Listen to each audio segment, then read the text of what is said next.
ဒီတစ်ခါတော့ကလေးငယ်တွေရဲ့ဉာဏ်ရည်ကိုထိခိုက်စေနိုင်တဲ့မိမိတို့သတိမထားမိတဲ့အလေးကျင့်စုံများအကြောင်းပြောပြပေးမှာမလို့ဗီဒီယိုလေးကိုစုံအောင်ကြည့်ရှုသွားလိုက်ပါနော်မိမိတို့ရေကလေးတယောက်ရဲ့ဉာဏ်ရည်ထက်မြက်မှုဟာမျိုးရိုးဗီဇကြောင့်တင်မဟုတ်ပဲပတ်ဝန်းကျင်နဲ့ပြုစုပြောင်းထောင်မှုပုံမှာလည်းအများကြီးမူတည်နေပါတယ်တခါတလေမှာကျမတို့သတိမထားမိပဲလုံးမိနေတဲ့အပြုအမူလေးတွေကကလေးရဲ့အုံနောက်ဖွံ့ဖြိုးမှုကိုအဟန့်အတားဖြစ်စေနိုင်ပါတယ်အဲ့ဒါတွေကဘာတွေလဲဆိုတာအတူတူကြည့်လိုက်ရအောင်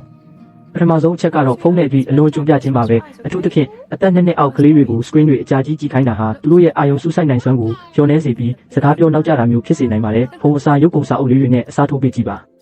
ဒုတိယအချက်ကတော့အိတ်ချိန်မမှန်တာပါကလေးတယောက်ရဲ့အုံနောက်ဟာအိတ်နေတဲ့အချိန်မှာအချက်လက်တွေကိုမှတ်သားပြီးအနားယူတာဖြစ်လို့အိတ်ချိန်မလုံလောက်ရင်ဉာဏ်ရည်ဖွံ့ဖြိုးမှုကိုထိခိုက်စေပါတယ်ညတိုင်းအချိန်မမှန်အိတ်ဆက်တဲ့အလေးကျင့်လေးလုပ်ပေးဖို့အရန်ရည်ကြီးပါတယ်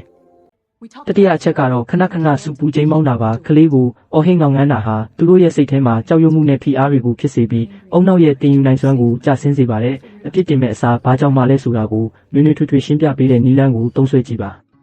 စတုထအချက်ကတော့အချိုနဲ့အသင့်စားမှုတွေအကျွေးများတာပါတခြားတက်အလွန်ကြုံပါဝင်တဲ့အစားအစာတွေဟာကလေးကိုကနာမငြိမ်ဖြစ်စေပြီးမှတ်ဉာဏ်ပိုင်းဆိုင်ရာကိုအားနည်းစေနိုင်ပါတယ်လက်ဆက်တဲ့တတိဝလံတွေနဲ့အာဟာရပြည့်ဝတဲ့အစားအစာတွေကိုပိုးပြီးကျွေးမွေးဒီချက်လေးတွေကိုသတိထားပြီးပြုပြင်ပေးမယ်ဆိုရင်တည်ရင်သွင်းငယ်ဟာဉာဏ်ရည်ထက်မြက်ပြီးစိတ်ပိုင်းဆိုင်ရာကျန်းမာတဲ့ကလေးတစ်ယောက်ဖြစ်လာမှာပါမိမိတို့ရဲ့အတွေ့အကြုံလေးတွေကိုလည်းကွန်မန့်မှာမျှဝေပေးခဲ့ကြပါဦးတော့အခုလိုအသုံးဝင်တဲ့အချက်လက်လေးတွေထပ်တည်ရဖို့ follow လုပ်ထားဖို့လည်းမမေ့နဲ့အောင်တော့